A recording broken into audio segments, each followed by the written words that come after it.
Hello friends, मैं राजीव, आपका definition गुरु। आज हम बात करेंगे डेमेंशिया। जी हाँ, डेमेंशिया एक ऐसी मानसिक बीमारी, मेंटल डिसेबिलिटी है, जो एक ऐसा डिजीज़ है जिसमें मेमोरी लॉस होता है या आप डिसीज़न नहीं ले पाते, कई दफ़ा कन्फ्यूज़न होती है।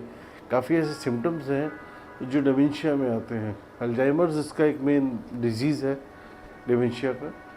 तो बेसिकली स्टार्ट करते हैं हम। सारी चीज़ें, हमारे सारे डिसीजन, सारी क्लेवरनेस, सारा दिमागी काम हमारा ब्रेन से जुड़ा हुआ है। जब ब्रेन की फंक्शनिंग के अंदर इनएबिलिटी हो जाती है, ज़्यादा प्रोटीन्स डिपोजिशन की वजह से या कुछ भी बैलेंस बिगड़ जाने की वजह से, तो डिमेंशिया डिजीज़ जो है वो यूजली हो जाता है, जो कि ओल्ड एज में होता है, अमूमन 50-60 प्लस में होता है। इसके बहुत जनरल सिम्टम्स हैं, जैसे मेमोरी लॉस हो जाता है, याद नहीं रहता है किसी को, ठीक है ना, कोई बहुत अच्छे डिसीजन नहीं ले पाता, मतलब छोटी छोटी चीज़ों में भी फैसला नहीं ले पाता, कंसंट्रेशन ख़राब हो जाती है। जी हाँ, कंसंट्रेशन ख़राब हो जाती है, बिहेवियर चेंज हो जाता है, डिप्रेशन हो जाता है। तो मतलब इवन तो रूटीन के जो एवरीडे टास्क होते हैं उनको करने में भी डिसेबिलिटी होती है, जो डिमेंशिया की वजह से होती है।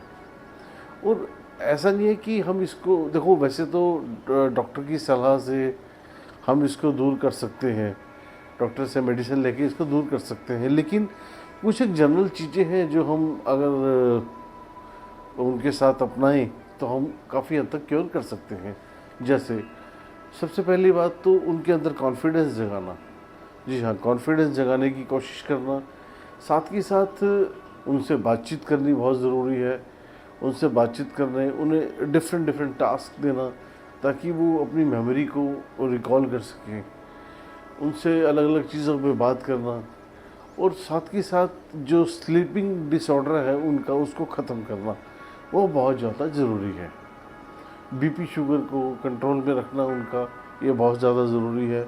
और एक एक जो मेन चीज़ बहुत ज़्यादा ध्यान रखनी चाहिए, हियरिंग लॉस हो जाता है लोगों को। हियरिंग लॉस होने से वो ना तो प्रॉपर सुन पाते हैं, ना ही उनको बोलने में मतलब दिक्कत होती है, क्योंकि वो प्रॉपर सुन नहीं पाते, कम्युनिकेट नहीं कर पाते, जिसकी वजह से उनका कॉन्फिडेंस लूज़ हो जाता है। तो हियरिंग लॉस ना हो, उनका कॉन्फिडेंस बना रहे, ये बहुत ज़्यादा ज़रूरी है। तो जो बात थी डिमेंशिया की, ये अमूमन बुज़ुर्ग लोगों में 60 प्लस में होता है। और ये ऐसा नहीं है कि सिर्फ इंडिया में है, ये इंटरनेशनली, मतलब कई करोड़ों की तादाद के अंदर लोग हैं जो इस बीमारी का शिकार हैं। बेसिकली जो सारा गेम है वो हमारा ब्रेन का गेम है। जब हमारा ब्रेन, जिसमें हज़ारों ब्लड वेसल्स होती हैं, जब वो डिसीज़न नहीं ले पाता, क्योंकि सारे हमारे सेंसेस हैं, जो 5 सेंसेस होते हैं, सारे वो जो है वो माइंड से, ब्रेन से चलते हैं, और वो डिसीज़न नहीं ले पाता, तो जिसकी वजह से, एज फैक्टर की वजह से, अदर्स रीज़न की वजह से ये बीमारी हो जाती है। तो एक छोटा सा टॉपिक जिसके बारे में मैं आपको जानकारी देना चाह रहा था। Thank you very much.